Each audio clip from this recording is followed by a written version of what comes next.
Hello friends. जो कल UPSC का पेपर हुआ था, उस पेपर में पेपर का ऐसा पैटर्न था जो किसी भी कोचिंग संस्थान से एक भी क्वेश्चन का जो रेशियो होता है वो नहीं मिल रहा था।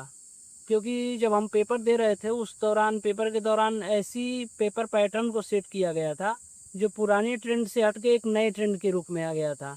क्योंकि क्वेश्चन के आधार पे ऑप्शन और ऑप्शन के आधार पे फिर उसको एलिमिनेट करना, तब जाके उसका आंसर देना, यह एक नया स्टेप बन गया था।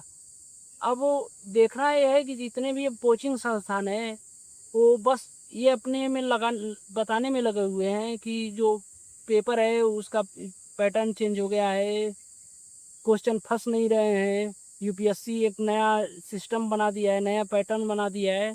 ऐसा क्या है कि देखिए, कोचिंग संस्थान जो है वो खुद एक कंपटीशन बढ़ा रहे हैं बच्चों के बीच। क्योंकि बच्चों को पता नहीं है कि हाँ, किस प्रकार से क्वेश्चन का एनालिसिस किया जाता है। तो जितने भी बच्चे एडमिशन लेते हैं वो लोग कभी पेपर का एनालिसिस अपने थ्रू करते ही नहीं हैं। क्योंकि पेपर का जब बच्चे अपने थ्रू एनालिसिस करेंगे तो उससे उन लोगों को पेपर के पैटर्न के बारे में पता चलेगा, क्वेश्चन का ट्रेंड के बारे में पता चलेगा। लेकिन जो सभी बच्चे जो हैं, जो सिलेक्शन उन्हीं का होता है जो बच्चे अपने आधार पे पेपर का एनालिसिस करके, पीवाईक्यू का एनालिसिस करके उस सिस्टम को फॉलो करते हैं। लेकिन आज के समय में जितने भी बच्चे हैं बस कोचिंग के सहारे बैठे हुए हैं, कोचिंग के भरोसे बैठे हुए हैं। क्योंकि कोचिंग जो है वो बस अपना मार्केटिंग के लिए, बस मार्केटिंग के लिए वो एक सिस्टम बना लिए हैं कि हम मार्केटिंग कर रहे हैं, बच्चे हमारे यहाँ हैं और जितना से जितना हम प्रॉफिट कमा लें। क्योंकि सभी कोचिंग का बस एक ही उद्देश्य है, बस एडमिशन। जितना एडमिशन होगा उतना उन लोग का प्रॉफिट होगा, उतनी भीड़ देखेगी, जब भीड़ देखेगी तो उस भीड़ को देख कितनी भीड़ आ जाएगी। यही हो रहा है, रियल में कुछ और है, रील में कुछ और है। पढ़ाया हर कोचिंग में वही जाता है, उतना ही सभी लोग पढ़ा रहे हैं जितना सिलेबस में है। लेकिन कभी कभी कुछ ऐसे भी टीचर हैं जो बस पेपर के पैटर्न को देख के पढ़ा रहे हैं कि हाँ, यहाँ से क्वेश्चन बन रहा है, इकोनॉमिक्स से इतना क्वेश्चन बन रहा है, हिस्ट्री से 12 क्वेश्चन बन रहा है, इकोनॉमी से 12 क्वेश्चन बन रहा है, जियोग्राफी से 15 क्वेश्चन बन रहा है, साइंस एंड टेक से 12 क्वेश्चन बन रहा है। इस पैटर्न के आधार पर बना रहे हैं। जबकि 2026 के प्रीलिम्स एग्जाम में जो पूरा पेपर पैटर्न का सिस्टम है वो पूरी तरह से चेंज हो गया है। क्योंकि हर क्वेश्चन का जो रेशियो है वो अलग अलग हो गया है। जिस टॉपिक से पहले यूपीएससी ट्रेंड में क्वेश्चन पूछता था, वो अब उस टॉपिक से क्वेश्चनों की संख्या कम हुई है, किसी में बढ़ी हुई है। तो एक आप सही मानक नहीं निर्धारित कर सकते हैं ट्रेंड के हिसाब से। इसलिए किसी भी प्रकार की शिक्षा के लिए, किसी भी चीज़ को पढ़ने के लिए आपको ट्रेंड का एनालिसिस देखना होगा। एनालिसिस के साथ साथ उसका डेप्थ में पढ़ना होगा। सिलेबस में जितना भी सिलेबस में इंक्लूडेड है, जितने भी टॉपिक हैं उनको पूरे डेप्थ में जाके पढ़ना होगा, तभी आप किसी भी क्वेश्चन को सॉल्व कर पाएंगे। जैसे ऐसे ही हिस्ट्री में कुछ ऐसे क्वेश्चन थे, जैन धर्म से संबंधित थे, बौद्ध धर्म से संबंधित थे, बौद्ध शिक्षा पे आधारित थे। ये सब क्वेश्चन जो है लोगों को कभी डेप्थ में पढ़ते ही नहीं है, न कभी कोचिंग वाले पढ़ाते हैं। पढ़ाते कब हैं? जब क्वेश्चन जब यूपीएससी बना देता है उसके बाद वो लोग पढ़ाना शुरू करते हैं।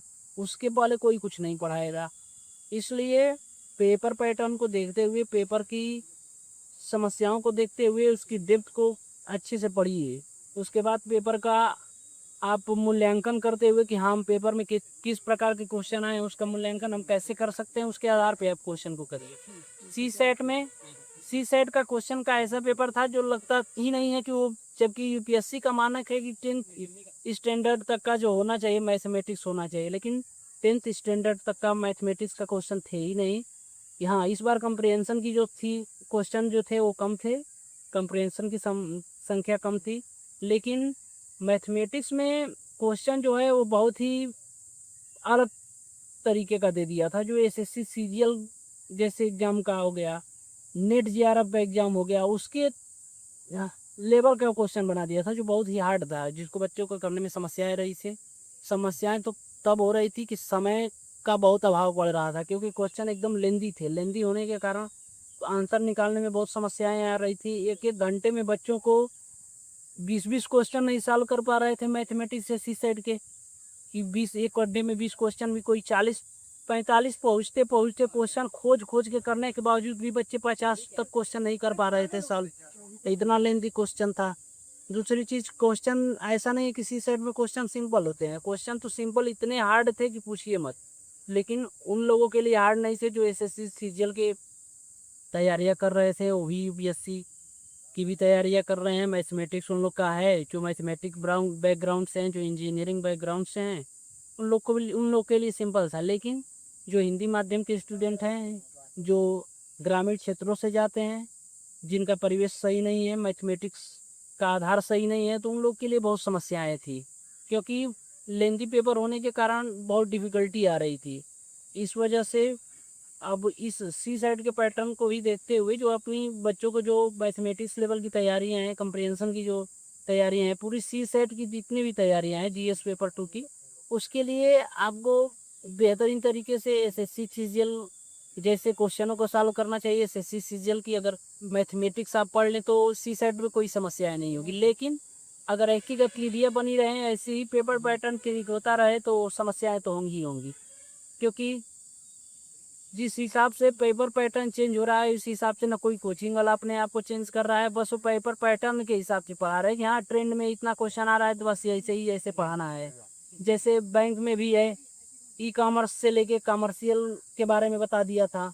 अब उसके थ्रू कोई पढ़ाता ही नहीं है। हिस्ट्री में ही जो है बौद्ध धर्म को डेप्थ में कभी कोई नहीं पढ़ाता है, बस ऊपरी ऊपरी पढ़ा देता है। हाँ, कि बौद्ध धर्म का उदय कब हुआ था, उसका निस्तारण कब हुआ, प्रचार प्रसार कब हुआ, कहाँ कहाँ उसकी गतिविधियाँ हुई, कितनी संगीतियाँ हुई, कितने उसके अनुयायी थे, क्या थे, बस यही वो बंदी पढ़ाई चला रहा है। लेकिन अंदर आंतरिक उसका कभी नहीं हो रहा है।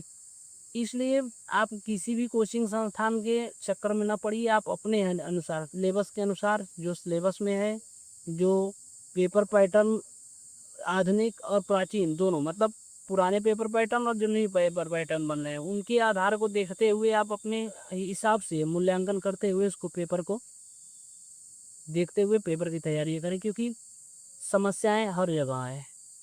इसलिए पेपर पैटर्न का ध्यान में रखते हुए पेपर की तैयारी करिए। धन्यवाद।